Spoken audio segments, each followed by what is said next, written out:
Welcome to ট্রাভেলারি। আশা করি ভালো আছেন সবাই। তো ট্রাভেলারি ছোট্ট একটা ব্লগ নিয়ে আবার আমরা চলে এসেছি সকিজি মার্কেট পার্ট 2 নিয়ে। আগের দিন তো অলরেডি স্টিওয়ার্সের খাওয়া দাওয়া হলো, আজকে একটা ভালো ইউনি বল খাও। তো সামনেই ইচিবাদ ওইটা ঢুকলাম, আর টোটাল 6500 ইয়েনের মানে ইন্ডিয়ান 3000-এর একটা উনি বল অর্ডার দিলাম।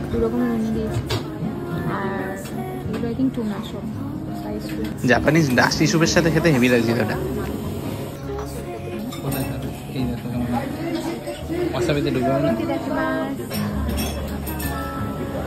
উনি বলের মধ্যে সবকিছু সাজিয়ে তো দিয়েছে, এবারকে মাখতে হবে। হালকা সয়া সস আর ভেতরে কুসুমটা ফাটাবো এখন। খেতে ছিল দুর্দান্ত, এখন ভাবলেই জিভে জল চলে আসছে। উনি বল খেয়ে বেরিয়ে বাইরে এখন স্ক্যালপ খাবো। স্ক্যালপ গ্রিল হচ্ছে, বেশ বাটারি তেজ এবং খুব নরম, খেতে হেভি টেস্ট ছিল। লাস্টের স্ক্যালপের খোল থেকেই বাটারটা চেটে